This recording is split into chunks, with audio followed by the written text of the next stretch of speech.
Bible గ్రంథాలు తెరిచినట్లయితే నేటి దినము వాక్య ధ్యానాంశము నిమిత్తము తగ్గింపుతో కూడిన ప్రార్థన అనే అంశము మనం ధ్యానం చేద్దాం.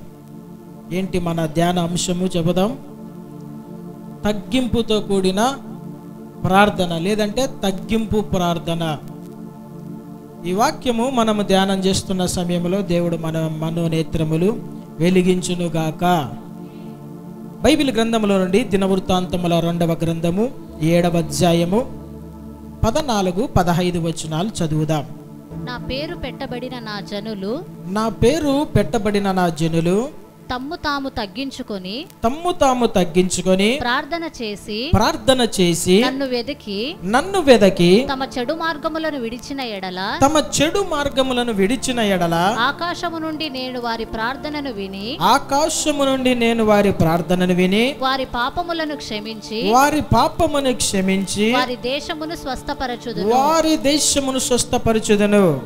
ఈ స్థలమందు చేయబడు ప్రార్థన మీద నా కనుదృష్టి నిలుచును. నా చెవులు దానిని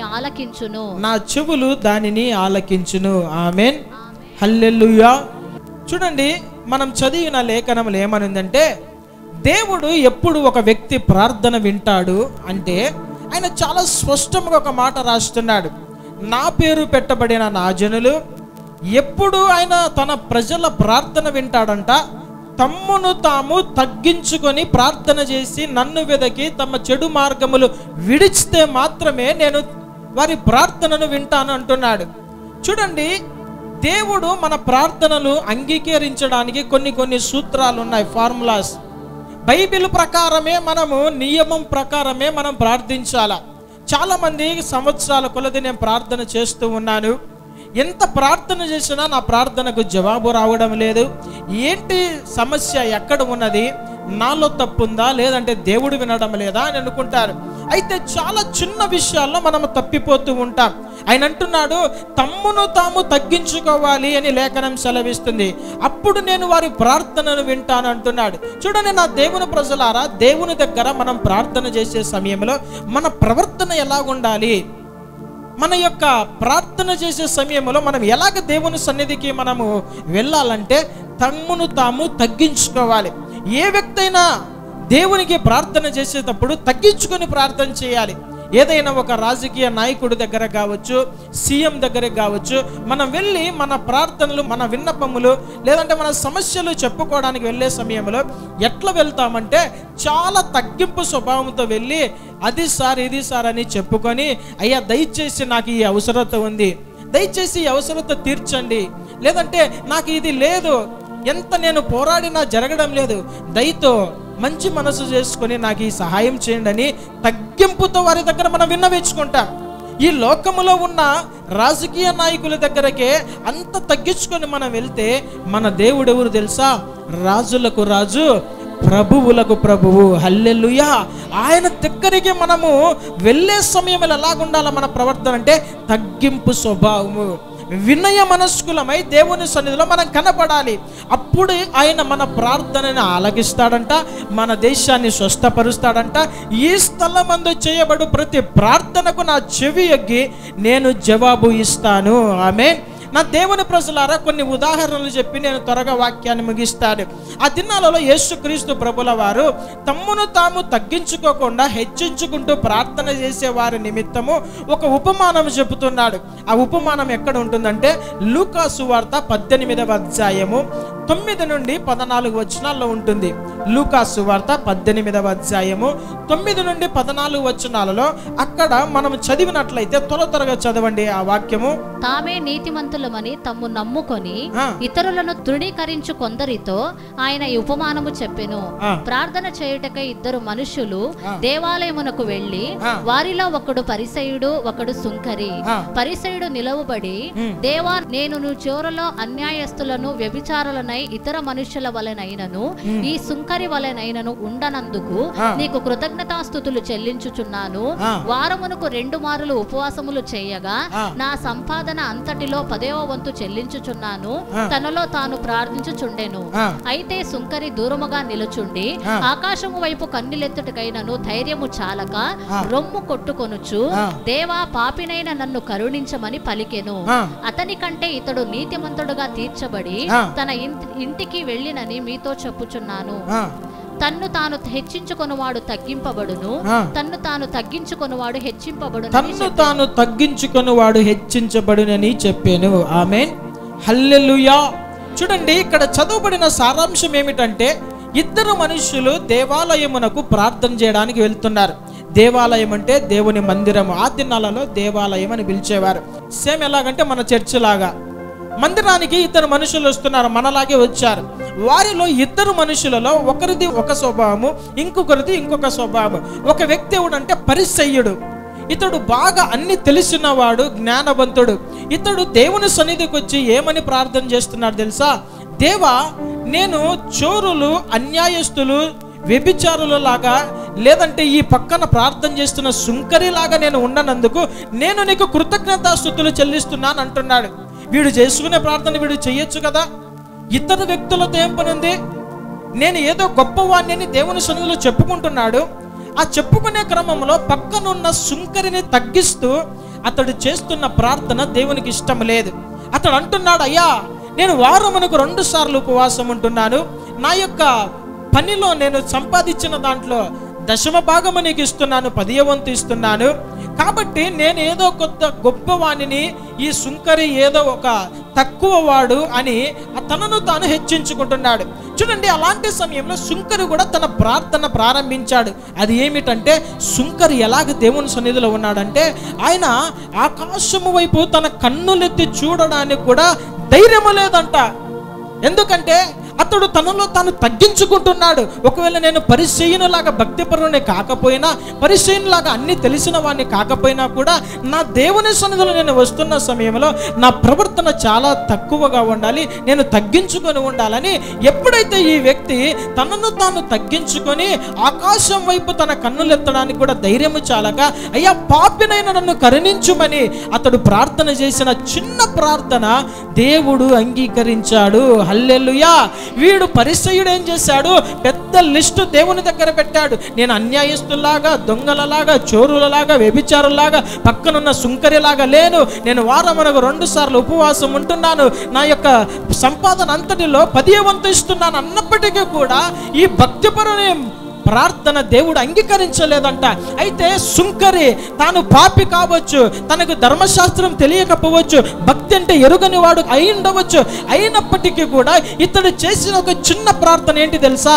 దేవా, పాపినైన నన్ను కరుణించుము. హల్లెలూయా.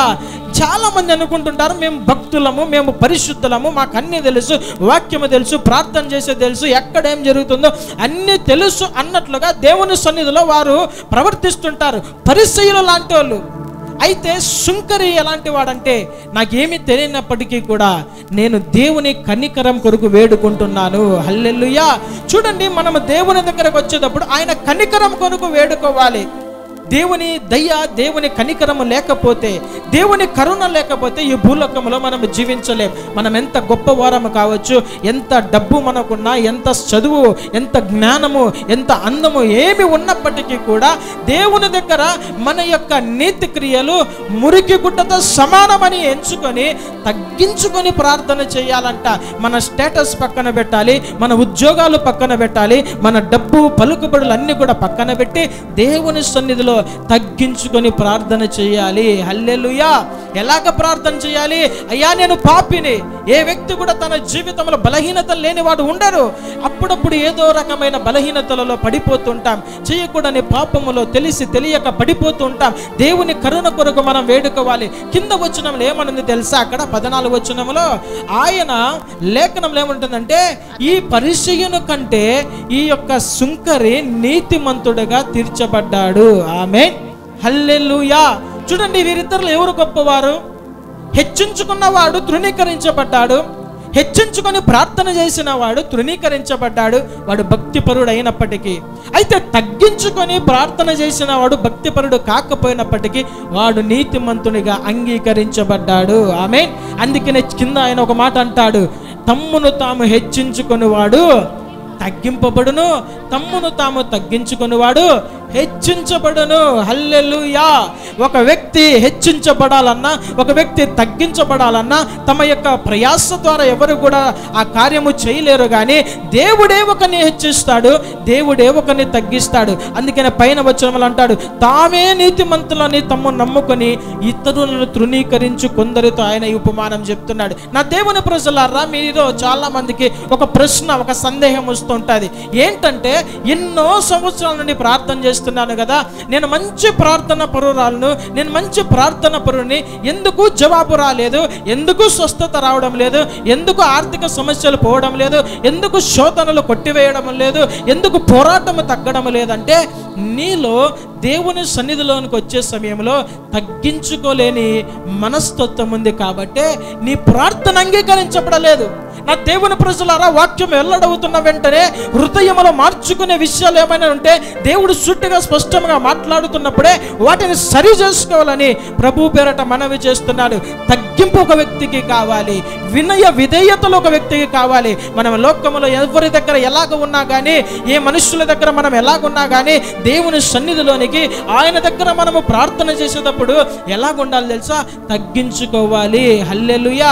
చూడండి, మన అనుదిన జీవితంలో చాలా మంది భిక్షాటన చేసుకునేవారు మనకు అనునిత్యము ఎదురవుతూనే ఉంటారు, లేదంటే మన ఇంటి దగ్గర కూడా వస్తూ ఉంటారు. వారు ఎలాగా మనల్ని వారు భిక్షాటన చేస్తారు తెలుసా? అమ్మా, ఒక రూపాయి అమ్మా, కొంచెం అన్నం పెట్టమ్మా, కొన్ని బియ్యం వేయమ్మా అని అడుగుతారా? ఒక 10 రూపాయలు ఎక్కి బిర్యానీ పెట్టు, అన్నం పెట్టు అంటారా? ఎట్లా వారు మన దగ్గరకు వస్తారు?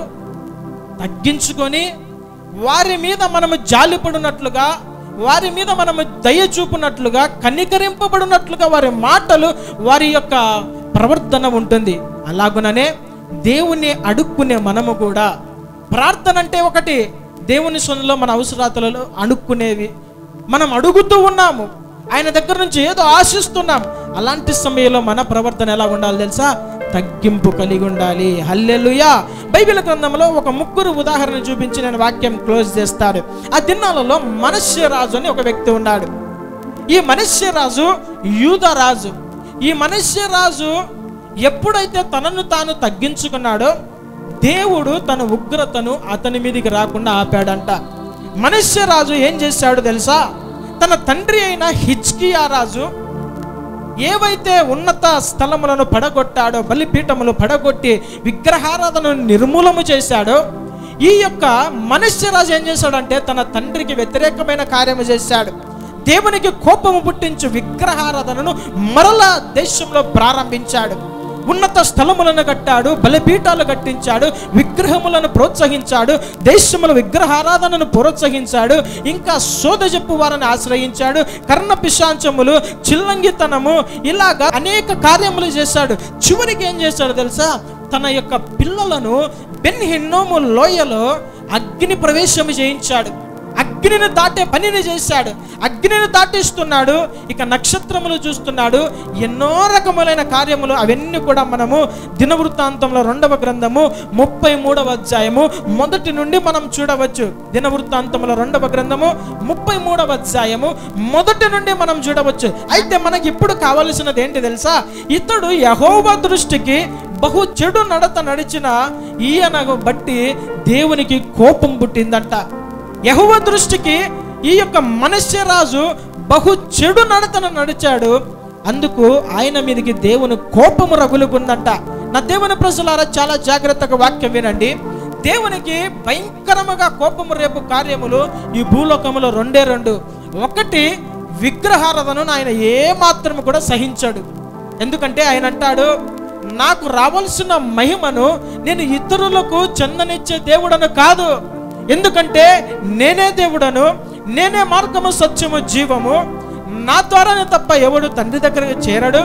రక్తము చిందించిన వాడను నేనే, నేను రోషము కలిగిన యెహోవా దేవుడను ఆయన అన్నప్పుడు, ఈ జనులు ఎప్పుడైతే విగ్రహారాధన వైపు తిరుగుతారో, దేవునికి రావాల్సిన మహిమ ఇతరులకు చెందిస్తారో, దేవునికి భయంకరమైన కోపం పుడుతుంది. 2వదిగా, దేవునికి ఎప్పుడు భయంకరమైన కోపం పుడుతుంది తెలుసా? ఒక వ్యక్తి వ్యభిచారములో ఉంటే భయంకరమైన కోపము దేవుడు ఆ వ్యక్తి మీద, తన సంతానం మీదకి రగులుకుంటుంది. రెండు విషయాలు మన జీవితాల్లో చాలా జాగ్రత్తగా మనం ఉండాలి. విగ్రహారాధన క్రియలు మనము చేయకూడదు, రెండవదిగా వ్యభిచారపు క్రియలు మనం చూడకూడదు. ఈ రెండు ఎప్పుడైతే జరిగిస్తామో మన మీదకి దేవుని కోపం రగులుకుంది. ఎట్లాగా ఈ యొక్క హిజ్కియా రాజు పడగొట్టిన వాటినన్నిని మనష్య రాజు మరలా ప్రారంభించాడో దేవుని కోపము ఆయన మీదకి రగులుకుందంట. చూడండి, దినవృత్తాంతముల 2వ గ్రంథం 33వ అధ్యాయము 10 నుండి 13 వచనాలు మనం గమనిస్తే, అందుకు ఈ మనష్య రాజు ఏం చేశాడు? దినవృత్తాంతముల 2వ గ్రంథం 33వ అధ్యాయం 10 నుండి 13 వచనాలు. యెహోవా మనష్షెకును అతని జనులకు వర్తమానము పంపిన వారు చెవి ఎక్కకపోయిరి. చూడండి, వర్తమానాలు పంపిన గాడి వారు చెవి ఎక్కకపోయారంట. సేమ్ ఎలాగంటే మనలో చాలా మంది క్రైస్తవులు కొన్నిసార్లు దేవుని ద్వారా లేదంటే ప్రవక్తల ద్వారా, దైవజనుల ద్వారా గద్దించబడుతున్నప్పటికీ కూడా వారు చేసే కార్యములు వారు చేస్తూనే ఉంటారు. అప్పుడు ఏం జరిగింది చూడండి 11వ వచనంలో, కాబట్టి యెహోవా అష్షూరు రాజు యొక్క సైన్యాధిపతులను వారి మీదికి రప్పించెను. మనష్షే తప్పించుకొని, చూడండి, మనష్షే తప్పించుకొని పోకుండా వారు అతని పట్టుకొని గొలుసులతో బంధించి అతనిని బబులోనునకు తీసుకొని పోయిరి. అతడు శ్రమలో ఉన్నప్పుడు తన దేవుడైన యెహోవాను బతిమాలుకొని తన పితరుల దేవుని సన్నిధిని తన్ను తాను బహుగా తగ్గించుకొని ఆయనకు మొరలిడగా ఆయన అతని విన్నపములను ఆలకించి యెరూషలేమునకు అతని రాజ్యములోనికి అతని తిరిగి తీసుకొని వచ్చినప్పుడు యెహోవా దేవుడై ఉన్నాడని మనష్షే తెలుసుకొనేను. హల్లెలూయా. చూడండి, ఇక్కడ ఏం సారాంశం జరుగుతుందంటే, ఈ విగ్రహారాధన క్రియలన్నీ కూడా ఎప్పుడైతే మనష్షే చేస్తున్నాడో దేవుడు అతని జనులకు వర్తమానాలు పంపి వారికి తెలియజేశాడు. అయినప్పటికీ కూడా వారు వినలేదంట. చూడండి, మనలో కూడా చాలా మందికి దేవుడు కొన్నిసార్లు గద్దింపు హెచ్చరికలు ఇస్తూ ఉంటాడు దైవజనుల ద్వారా. వినని సమయంలో ఏమైపోయింది మనిషి పరిస్థితి? ఆయనకి శత్రువులు అష్షూరు రాజు యొక్క సైన్యాపతులు వారి మీదకి వచ్చి మనిషి ఎక్కడికి కూడా తప్పించుకొని పోకుండా అతన్ని పట్టుకున్నారంట. మొట్టమొదటగా మనం చేసే అవిధేయత క్రియలను బట్టి, విగ్రహ సంబంధమైన కార్యములను బట్టి మనలను ఎవరో, ఒకవేళ ఆ క్రియలే కావచ్చు, వ్యక్తులే కావచ్చు, సాతానే కావచ్చు, ఫస్ట్ పట్టుకుంటుంది. తర్వాత వారు అతనిని గొలుసులతో బంధించి, నేటి దినంలో చాలా మంది విగ్రహ సంబంధమైన కార్యాలు తమ పితరులు జరిగించినందున వారు బంధించబడి ఉంటారు.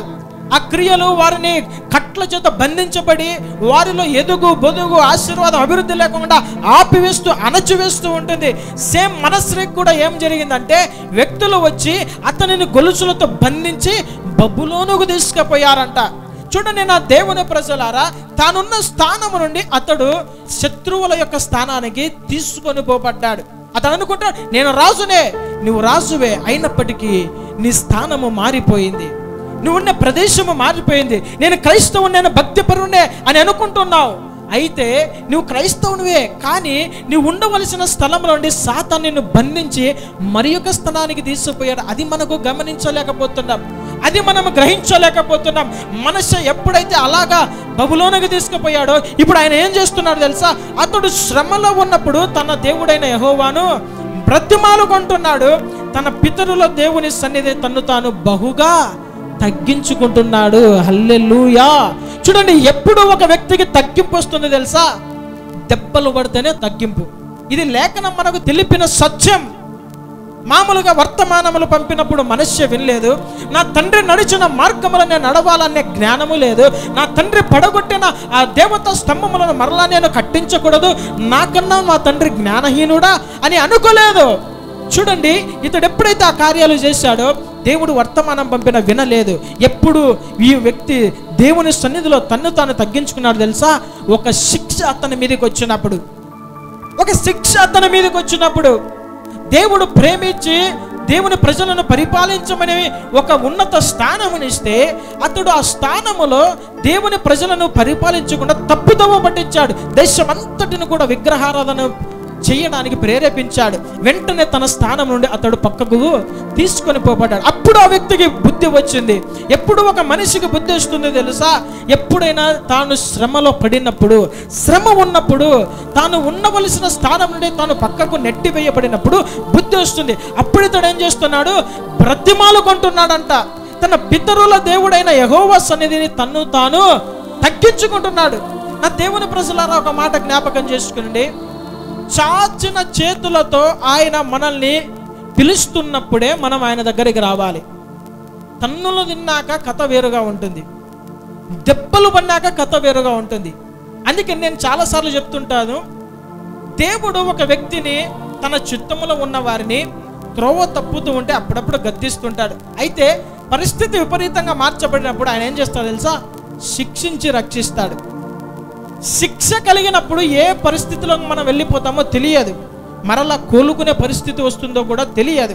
అందుకనే దేవుడు గద్దించేటప్పుడే, హెచ్చరించేటప్పుడే జ్ఞానముగా ప్రవర్తించి తగ్గించుకొని దేవునికి మనం లోపడితే శిక్షను తప్పించుకుంటాము. ఆమేన్. ఆయన ఏం చేస్తున్నాడు?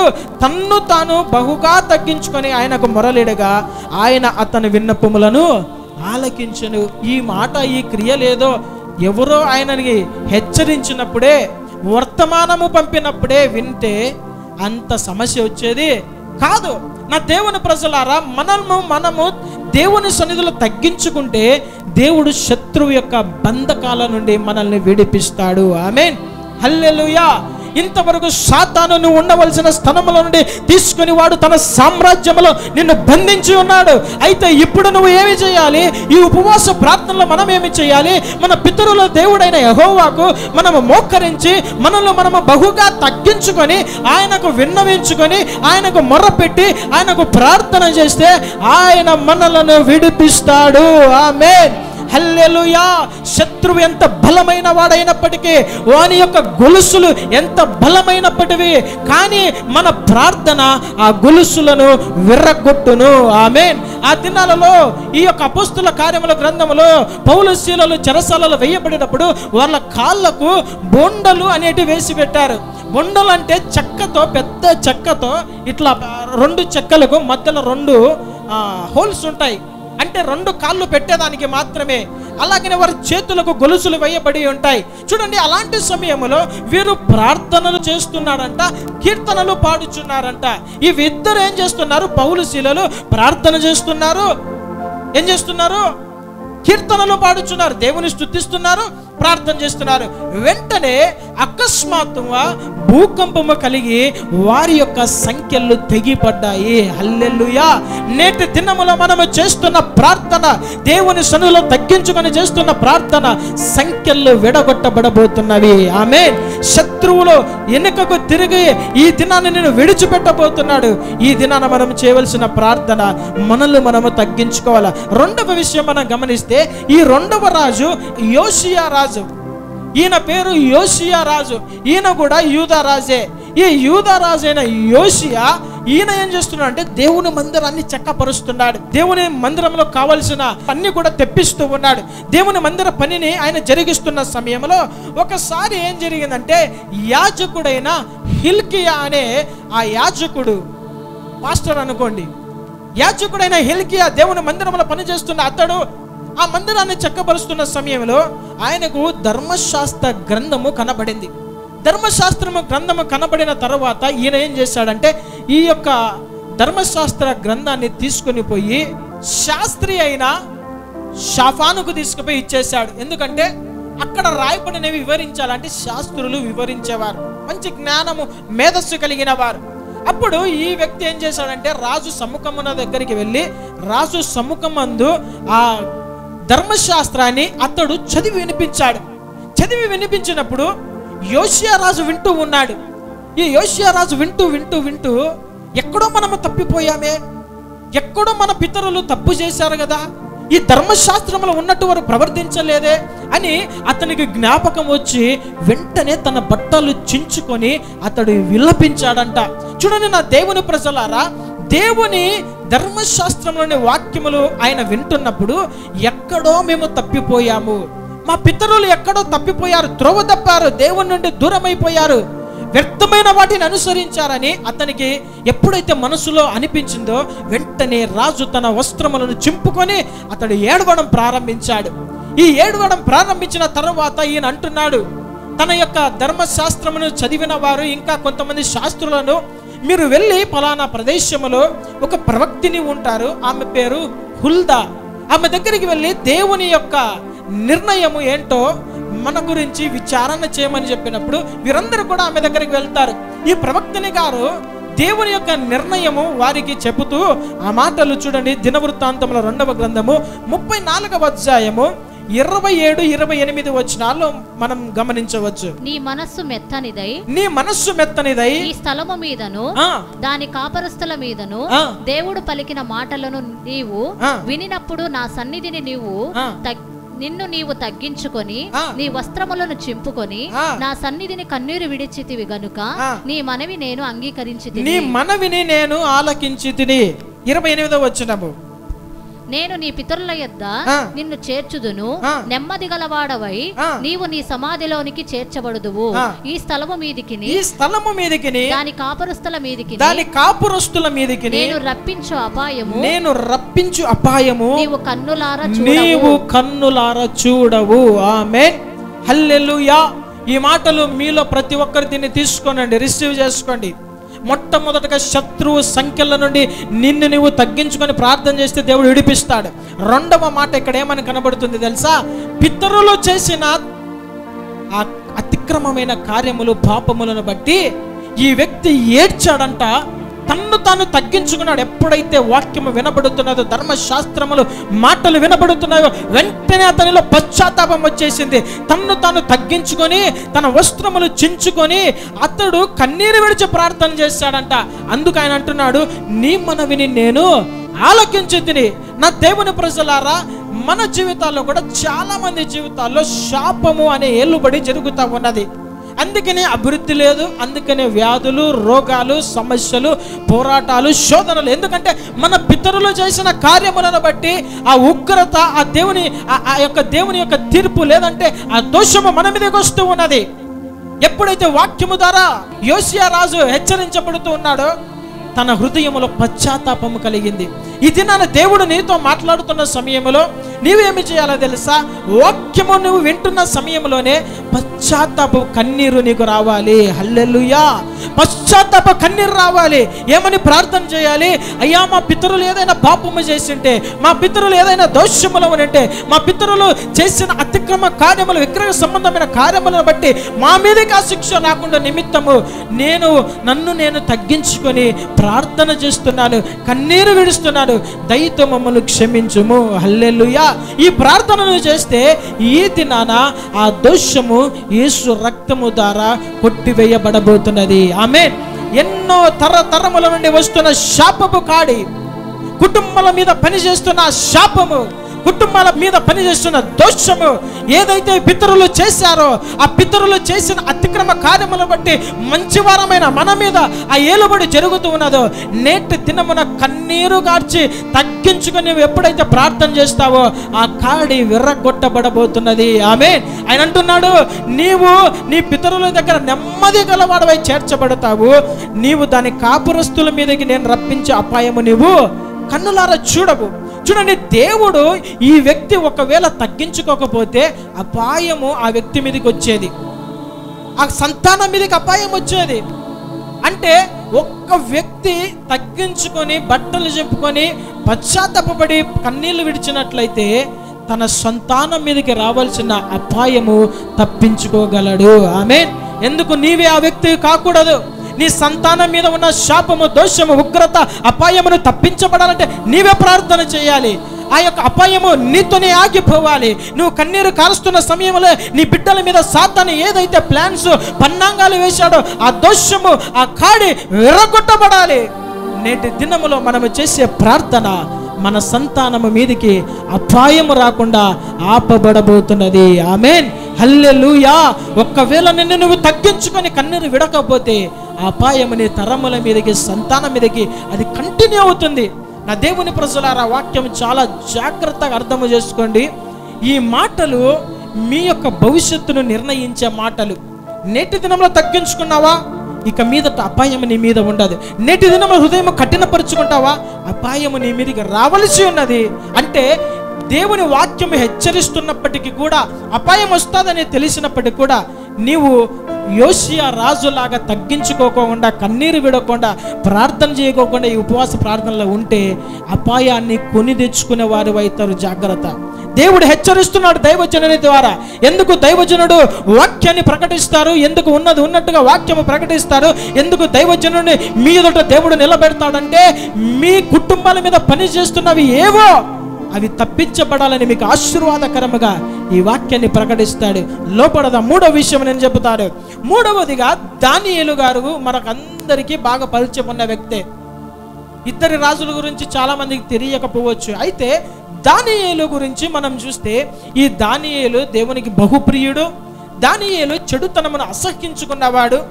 భోజన పదార్థములో అపవిత్రత, కల్మషం అంటుకోకుండా అతడు చాలా జాగ్రత్త పడినవాడు. ఒకానొక దినమున ఈ దానియేలు గారికి ఒక దర్శనం వచ్చింది. ఏంటి ఆ దర్శనం అంటే, ఒక యుద్ధము జరగబోతున్నది.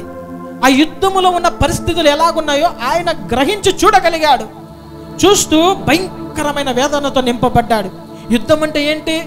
ప్రాణాలు పోతాయి, రక్తం చిందించబడుతుంది, అనేకులు నిరాశ్రయులు అయిపోతారు, అనేక కుటుంబాలు చిన్న భిన్నమైపోతాయి, ఆహారము ఉండదు, వస్త్రం ఉండదు, ఇక అనాథులుగా చాలా మంది మార్చబడతారు, అనేక మంది స్త్రీలు విధవరాలుగా మార్చబడతారు, అనేకులు తమ జీవనోపాధిని కోల్పోయే పరిస్థితి యుద్ధము. అయితే ఈ దానియేలు గారు ఏం చూశారో, ఆ యుద్ధంలో ఎంత భయంకరమైన పరిస్థితి చూశాడో, అతడు ఇక తన హృదయములో భయంకరమైన వేదన కలిగి దాదాపు 3 వారాలు అతడు భోజనము చేయలేదు, ద్రాక్షారసము పానము చేయలేదు, మాంసము తినలేదు. ఇంకొక మాట చెప్పమంటారా, 3 వారాలు స్నానాభిషేకాలు కూడా చేయలేదంట. ఒక్క దినము 2 దినాలు స్నానం చేయకపోతే మన పరిస్థితి ఘోరముగా తయారైపోతుంది, ఉండలేం. 3 వారాలు దైవజనుడు స్నానాభిషేకాలు చేయలేదంటే ఎంత హృదయ వేదన కలిగి ఉంటాడో చూడండి. 3 వారాలు ఆ యొక్క దర్శనము చూసిన దినము మొదలుకొని అతడు ప్రార్థన చేయడం ప్రారంభించాడు. ఈ ప్రార్థన చేస్తున్న సమయంలో అతనికి ఒక వ్యక్తి ప్రత్యక్షమయ్యాడు. ఆ వ్యక్తి యొక్క లక్షణాలన్నీ కూడా మీరు మళ్ళీ చదువుకునే దానియేలు గ్రంథం 10వ అధ్యాయంలో ఉంటుంది. ఇప్పుడు మనకు కావలసిన ఒక 2 మాటలు మనం చదువుదాం. దానియేలు గ్రంథము 10వ అధ్యాయము 11, 12 వచనాలలో మన సబ్జెక్టు కావాల్సిన వాక్యం మాత్రమే చదువుదాం. దానియేలు గ్రంథము 10వ అధ్యాయం 11, 12 వచనాలు. దానియేలు, నీవు బహుప్రియుడవు గనుక నేను నీ యొద్దకు పంపబడితిని. చూడండి, నేను నీ యొద్దకు పంపబడితిని. నీవు లేచి నిలవబడి నేను నీతో చెప్పు మాటలు తెలుసుకొనుము. అతడిలాగు మాటలాడి నాతో చెప్పగా నేను వణుకుచు నిలవబడితిని. అప్పుడు అతడు, ఇంకా వినండి, అప్పుడు అతడు, దానియేలు భయపడకుము, నీవు తెలుసుకొనవలెనని నీ మనస్సును అప్పగించి దేవుని ఎదుట, ఈ మాట వినండి, దేవుని ఎదుట నిన్ను తగ్గించుకుని ఆ మొదటి దినము మొదలుకొని నీవు చెప్పిన మాటలు వినబడినవి గనుక నీ మాటలను బట్టి నేను వచ్చి తిని. చాలు, ఇక జాగ్రత్తగా వినండి. ఈ దానియేలు దర్శనము చూసిన మొదటి దినముననే ఆయన మాటలు ఎక్కడ వినబడ్డాయి అంట? పరమున వినబడ్డాయి. ఎప్పుడైతే మనం ఇక్కడ ప్రార్థన చేస్తామో మన ప్రార్థనలు పరమున వినబడతాయి. ఎప్పుడైతే ఈ మాటలు పరమున వినబడ్డాయో, ఈ వినబడిన మాటలను బట్టి ఒక దూత పంపబడ్డారు. అక్కడ దూతని లేదు, ఒక మనుష్యుడు అని రాయబడింది, ఒక వ్యక్తి అని రాయబడింది. ఏదేమైనప్పటికీ దూతనే కావచ్చు. నేను పంపబడి తిని మొదటి దినమున దానియేలు మాటలు అక్కడ వినబడ్డాయి, ప్రార్థన వినబడింది. అయితే ఎందుకు ఈ వ్యక్తి 21వ దినమున ఇక్కడికి వచ్చాడు తెలుసా? మధ్యలో పారసీకుల రాజ్యాధిపతి అక్కడ అతన్ని అడ్డగించారంట. చూడండి, అతని సమూహము కూడా అక్కడ అడ్డగించారు. ఎక్కడ? మధ్యాకాశములో. ఆ ప్రార్థన జవాబు కిందికి తీసుకొని రాకుండా అడ్డుకున్నారు. వెంటనే ప్రధాన దూత అయిన మికాయేలు వచ్చి అతనికి సహాయము చేసి అతనితో పోరాడి, ఎవరితో? పారసీకుల అధిపతి సైన్యముతో పోరాడి ఈ వ్యక్తికి దానియేలుకి సమాచారం తీసుకొని వచ్చారంట. చూడండి, ఎప్పుడు ఈ కార్యం జరిగింది తెలుసా? ఈ మాట ఎప్పుడు పరమున వినబడిందంటే అక్కడ చాలా స్పష్టంగా ఉంది.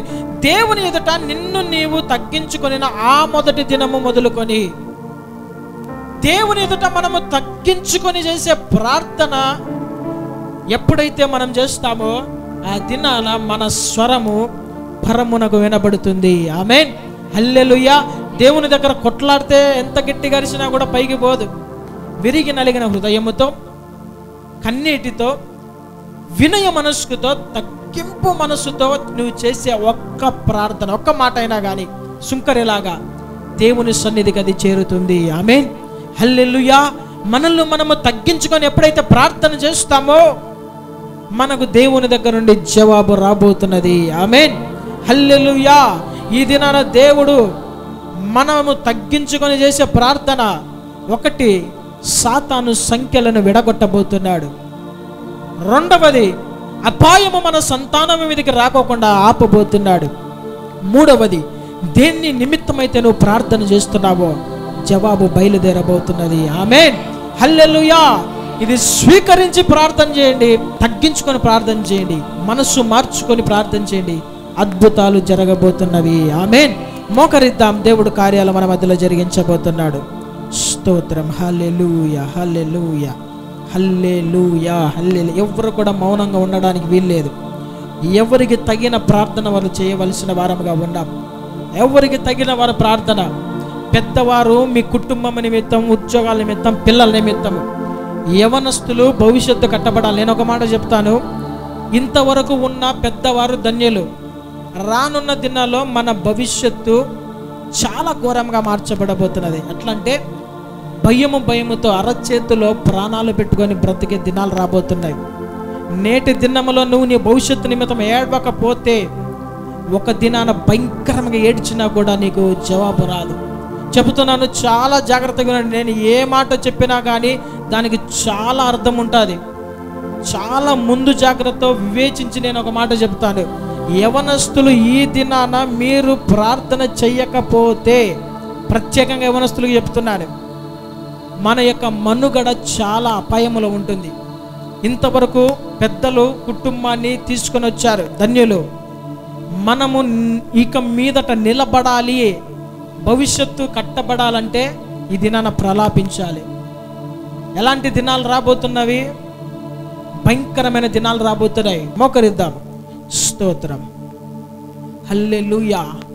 ఇవి నిర్లక్ష్యం చేసే దినాలు కాదు. అందుకనే నేను ఎంతో వేదనతో వాక్యము ప్రకటిస్తుంటాను. వేదనతో మిమ్మల్ని బలపరుస్తూ, మిమ్మల్ని హెచ్చరిస్తూ, మిమ్మల్ని పురికొల్పాలని. ఎందుకంటే రాబోయే ఉగ్రత నుండి తప్పించుకోవడానికి మీరు శక్తిమంతులు ఉన్నట్లు మెలకువగా ఉండి ప్రార్థన చేయండి అని దేవుడు చెప్పాడు. కాబట్టి సంఘము మీద ఒక బాధ్యత ఉంది. కాబట్టి మిమ్మల్ని ఆ బలంలోనికి, ఆ యొక్క అనుభవంలోనికి నడిపించాలనేదే నా యొక్క హృదయ వేదన.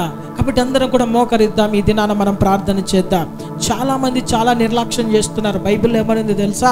ఆ దినము సమీపించే కొలది మీరు ప్రార్థన చేయుటకును, సహవాసమునకు, మందిరానికి వెళ్ళడానికి మరి ఎక్కువగా చేసి ఒకరినొకరు పురికొల్పుకోండి అని చెబుతుంది. అయితే నేటి దినములో చాలామంది దేవుని సన్నిధికి దూరం అవుతున్నారు. నా దేవుని ప్రజలారా, ఉన్న మీరు ధన్యులు. ప్రార్థన చేద్దాం, మోకరిద్దాం. అందరం కూడా మన హృదయాలను ప్రభు వైపు తిప్పుకుందాం. అందరూ కూడా మోకరిద్దాం. స్తోత్రం. మోకరించడం అనేది దేవుని సన్నిధిలో మనల్ని మనం తగ్గించుకునే దానికి సాదృశ్యం. పెద్దవారు, ఏదైనా బలహీనతలు ఉన్నవారు దయచేసి మీ ఆరోగ్యాన్ని చూసుకోండి. మిగతా వారందరూ కూడా నిలువు మొక్కల మీద ఉండవు. స్తోత్రం, హల్లెలూయా, హల్లెలూయా. ఇక నోరు తెరిచి ప్రార్థిద్దాం. అయ్యా, సాతాను సంఖ్యల నుంచి ఎన్ని దినాలు మేము పోరాడాలయ్యా? ఏంటయ్యా మా పరిస్థితి? నీ నామము చెప్పుకుంటున్నాము, నువ్వు విడుదల చేసే దేవుడవు. ఆ సాతాను సంఖ్యల నుండి మమ్మల్ని విడిపించండి అయ్యా.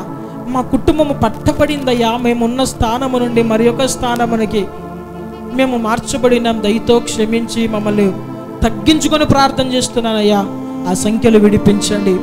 రెండవ ప్రార్థన, అయ్యా, మా కుటుంబం మీదకి ఏదో మా పితరులు చేసిన కార్యముల బట్టి ఆ దోషము రాకుండా దయతో క్షమించయ్యా. అయ్యా క్షమించండి ప్రభా, దోషమునంతా క్షమించండి ప్రభా. శాపాన్ని మీ రక్తముతో విరగ్గొట్టండి ప్రభా. అయ్యా శాపము మా మీద ఇంకా ఎన్నటికీ కూడా ఏలుబడి చేయకూడదయ్యా. అయ్యా నీ రక్తము ద్వారా కడగబడిన ప్రజలము ప్రభా. అయ్యా మా పితరులు చేసిన దానికి క్షమాపణ కోరుకుంటున్నామయ్యా. హృదయపూర్వకంగా క్షమించండి ప్రభా. వారు ఏదైతే తెలిసి తెలియక చేశారో ఆ అపాయం మా కుటుంబం మీదకి, ఆ యొక్క ఉగ్రత మా పిల్లల మీద సంతానం మీదకి రాకూడదయ్యా. దయతో క్షమించండి. ఈ సమయంలో మనం చేసే ప్రార్థనకు జవాబు ఉన్నది, నిశ్చయముగా జవాబు ఉన్నది. చేద్దాం అయ్యా, ఒక కేక వేద్దాం. యేసయ్యా, అయ్యా మమ్మల్ని విడుదల చేసేదేవా, విడుదల చేసేదేవా. ఆ దోషము మా మీద ఉండకూడదు ప్రభువా. అయ్యా మీ రక్తము ద్వారా పరిహరించండి ప్రభువా, పరిహరించండి అయ్యా. సాతాను సంఖ్యలు విడగొట్టండి ప్రభువా. అయ్యా మమ్మల్ని విడిపించండి ప్రభువా. మేము సాతానికి పాపానికి బానిసలము కాదయ్యా. అయ్యా మీరు రక్తము పెట్టి మమ్మల్ని కొన్నారు ప్రభువా. విలువైన రక్తము, పాపము ఎరుగని రక్తము, నిష్కలంకమైన రక్తము. అయ్యా ఈ రక్తము ద్వారా మమ్మల్ని కొన్నారు ప్రభువా. మేము సాతానికి మేము ఇక ఎన్నటికీ బానిసలము కాదు ప్రభువా. అయ్యా మా దోషములన్నింటినీ క్షమించండి ప్రభువా. అయ్యా మీ సన్నిధిలో మేము తగ్గించుకుంటున్నాము తండ్రి. అయ్యా మమ్మల్ని మేము మీకు సమర్పించుకుంటున్నాము తండ్రి.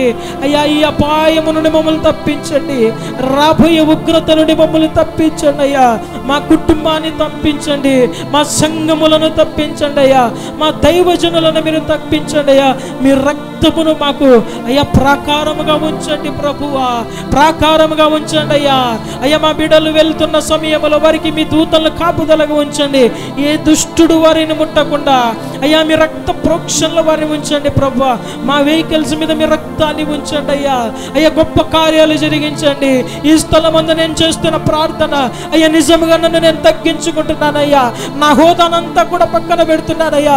నీవు రాజువు ప్రభువా, నువ్వు ప్రభులకు ప్రభుడవు, సృష్టికర్తవు. నీ దగ్గర నేను వినయ మనస్కులనై ఈ దినం నేను తగ్గించుకుంటున్నాను, వేడుకుంటున్నాను, గోజాడుకుంటున్నాను, అడుక్కుంటున్నాను, విన్నవించుకుంటున్నానయ్యా. దయతో నా ప్రార్థనకు జవాబు దయచేయండి అయ్యా. ఈ తగ్గింపు ప్రార్థనకు జవాబు దయచేయండి అయ్యా, జవాబు దయచేయండి అయ్యా.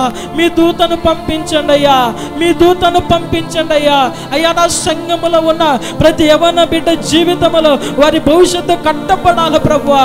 భవిష్యత్తులు కట్టపడకోకుండా సాతాను వేసిన కుట్రలన్నిటినీ యేసయ్య నామములో ఇప్పుడే వాని క్రియలు యేసు నామములో లయమైపోవును గాక, లయమైపోవును గాక. నీ బిడ్డలు పనికొచ్చే పాత్రలుగా మార్చబడును గాక, పనికొచ్చే పాత్రలుగా మార్చబడును గాక. నీ రాజ్య వ్యాప్తి నిమిత్తము ప్రభా ఒక బలమైన స్తంభాలుగా ఈ సంఘములో ప్రతి యవన బిడ్డలు నిలబడుదురుగాక, నిలబడుదురుగాక, నిలబడుదురుగాక. దైవజనుని యొక్క కుడి ఎడమలుగా వారి చేతులను పైకి ఎత్తిపట్టే ఒక బలమైన సహాయకులుగా నీ బిడ్డలు నిలబడుదురుగాక. వారి మీదకి దేవుని దయ కనికరములు వచ్చునుగాక. ఏ సాతాను వారిని ముట్టడానికి వీల్లేదేస్తున్నామములో అయ్యా మీ కార్యములు జరిగించండి ప్రభువా. అయ్యా కుటుంబాల మీద పనిచేస్తున్న సాతాను క్రియలు యేసయ్య నామములో ఇప్పుడే నిర్వీర్యపరచబడును గాక, నిర్వీర్యపరచబడును గాక, నిర్వీర్యపరచబడును గాక. ఆర్థికముగా అప్పుల సమస్యలు, రుణ సమస్యలనే ఆ సంఖ్యలు ఈ తగ్గింపుతో చేస్తున్న ప్రార్థనను బట్టి విడగొట్టబడును గాక, విడగొట్టబడును గాక. అద్భుతము జరుగును గాక, అద్భుతము జరుగును గాక, అద్భుతము జరుగును గాక.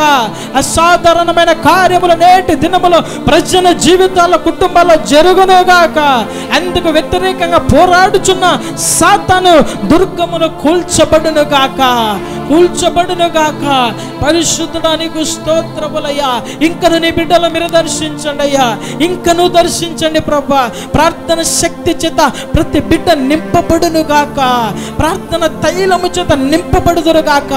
గంటల తరబడి ఈ యొక్క చివరి దినాలలో అయ్యా నీ ప్రార్థనలో అయ్యా పోరాడి గెలుచుకుని గోజాడే అనుభవములో రోదన చేసే అనుభవాలకి ప్రతి బిడ్డ నడిపించబడును గాక, నడిపించబడును గాక. ప్రతి బిడ్డ బిడ్డ ఆత్మచేత నింపబడుదురుగాక, ఆత్మచేత నింపబడుదురుగాక, అభిషేకించబడుదురుగాక, అభిషేకించబడుదురుగాక. వ్యాధిగ్రస్తులు యేసయ్యా మీరు ఇప్పుడు వారిని తాకండి ప్రభా. అద్భుతమైన స్వస్థత ప్రభావము వారి దేహములకు ప్రవహించునుగాక, ప్రవహించునుగాక, ప్రవహించునుగాక. రక్తము ద్వారా వారు తడపబడుదురుగాక, రక్త ప్రోక్షణ కిందకి ప్రతి బిడ్డ వచ్చుదురుగాక. అయ్యా అది దీర్ఘకాలిక వ్యాధి కావచ్చు, సాతాను కలిగజేసిన వ్యాధి కావచ్చు, యేసు రక్తమును ప్రకటిస్తుండగానే యేసు నామములో స్వస్థత కలుగునుగాక, కలుగునుగాక. అయ్యా మీరు కార్యములు జరిగించండి. ఏ బిడ్డలైతే దురాత్మల చేత పీడించబడుతున్నారో అయ్యా ప్రతి చాతబడి చిల్లంగి మంత్రపు కార్యములు ఏ కుటుంబంలో అయితే పని చేస్తున్నాయో అసమాధానం కలగజేస్తున్న ఆ దురాత్మ క్రియలు వాటి శక్తి యేసయ్య నామములో ఇప్పుడే నిర్వీర్యపరచబడును గాక. ఎక్కడ నుండి అయితే పంపబడ్డాయో తిరిగి అక్కడికే యేసు నామములో పారిపోవును గాక. యేసు నామములో వాటిని త్రిప్పి కొడుతున్నాను. యేసు నామములో వాటి మీదకి దేవుని అగ్ని దిగునుగాక, అగ్ని దిగునుగాక. ఏ వ్యక్తికి అయితే వ్యతిరేకంగా అయ్యా ఏ ఆయుధం అయితే రూపించబడుతున్నదో ఆ ఆయుధము తుత్తనీయులుగా మార్చబడునుగాక. ఆ ఆయుధం యేసు నామములో విరగ్గట్టబడునుగాక, అగ్ని చేత కాల్చబడునుగాక. నా సంఘములో ఉన్న ఏ ఒక్క బిడ్డల వారి కుటుంబాల మీద ఏ దురాత్మలు దయ్యపు శక్తులు ఏ చేతబడి చిల్లంగా మంత్రపు క్రియలు ఏ సాతాను అంధకార శక్తుల ప్రభావము పని చేయకుండునుగాక. దేవుని శక్తి చేత ప్రతి బిడ్డ నింపబడుదురుగాక. ప్రతి కుటుంబంలో దేవుని అగ్ని మండునుగాక. యేసు రక్తము నలుమూలల ప్రోక్షించబడునుగాక. దేవుని మహిమ చేత ప్రతి బిడ్డ నింపబడుదురుగాక. గొప్ప కార్యములు యేసు నామములో ఈ సమయంలో జరుగునుగాక. చీకటిలో ఉన్న వారికి వెలుగు ప్రకాశించునుగాక. చీకటి అపవిత్రతలో ఉన్నవారు ఎవరెవరైతే నా సంఘములో ఉన్నారో, ఎవరెవరైతే చీకటిలో అగాధ కూపములో ఉన్నారో, ఎవరైతే ఆ బురదలో ఉంటున్నారో వారి మీదకి ప్రకాశమైన వెలుగు ప్రకాశించునుగాక, వెలుగు ప్రకాశించునుగాక. చీకటి క్రియలు చీకటి తిరగలు తొలగించబడునుగాక. పరిశుద్ధమైన మార్గము వైపు వారు నడుచున్నట్లు వారి హృదయములకు తీర్మానము కలుగునుగాక. సాతాను క్రియలన్నిటి లయపరచబడునుగాక. పరిశుద్ధాత్మ గొప్ప కార్యాలు జరిగించండి అయ్యా. అయ్యా నీ బిడ్డలకు సమృద్ధి కలుగునుగాక, సమృద్ధి కలుగునుగాక. ఏ కుటుంబంలో అయ్యా ఏ కుటుంబంలో కొరత చేత ఉన్నారో ఆ బిడ్డల కుటుంబంలో సమృద్ధి కలుగునుగాక. యేసయ్య నామములో సమృద్ధి కలుగునుగాక, సమృద్ధి కలుగునుగాక. అద్భుతాలు జరగాలి ప్రభా. ఎటు నుండి సహాయం వస్తుందో తెలియదు. కొండల వైపు మా కన్నులు ఎత్తుచున్నామయ్యా, కొండల వైపు మా కన్నులు ఎత్తుచున్నామయ్యా. ప్రారంభించబడిన పనులు యేసు నామములో ముగించబడునుగాక, ముగించబడునుగాక, ముగించబడునుగాక. అద్భుతమైన సహాయం యేసు నామములో అందునుగాక. నలుదిశల నుండి అద్భుతమైన సహాయము అయ్యా నీ కుటుంబాలలో ప్రభువా, నీ బిడ్డలకు నలుదిశల నెమ్మది కలుగునుగాక, నలుదిశల నెమ్మది కలుగునుగాక. నెమ్మది లేకుండా చేస్తున్న సాతాను క్రియలు యేసయ్య నామములో నిర్వీర్యపరచబడునుగాక. గొప్ప కార్యాలు జరిగించండి ప్రభువా. ఇంకను ప్రభా రానున్న దినాలలో సంఘమును మీరు విస్తరింపచేయండి, సరిహద్దులు విశాలపరచండి, నూతన ఆత్మల చేత నింపండి అయ్యా. నూతన ప్రభ పరిచర్యలు ప్రారంభించినట్లు నీ అభిషేకము చేత మమ్మల్ని మీరు నింపుతూ రమ్మని ప్రార్థిస్తున్నాం తండ్రి. పరిశుద్ధ ఆత్మదేవానికి వందనాలి. ఇంకా నువ్వు ప్రార్థన చేద్దాం, ఇంకా ఒక 2 నిమిషాలు ప్రార్థన చేద్దాం. చివరిగా మీ ప్రార్థన ఏమై ఉన్నదో మీరు ప్రార్థన చేయండి. చివరిగా ఆ ప్రార్థన కొరకు నేను ప్రార్థన చేస్తాను. గొప్ప కార్యాలు మన మధ్యలో జరగబోతున్నవి. స్తోత్రం. హల్లెలూయా, హల్లెలూయా, హల్లెలూయా, హల్లెలూయా. చేయండి, చేయండి, ప్రార్థన చేయండి. నోరు తెరిచి చేయండి. నోరు తెరిచి ప్రార్థన చేస్తున్న సమయంలో దేవుడు మన స్వరములు వినబోతున్నాడు.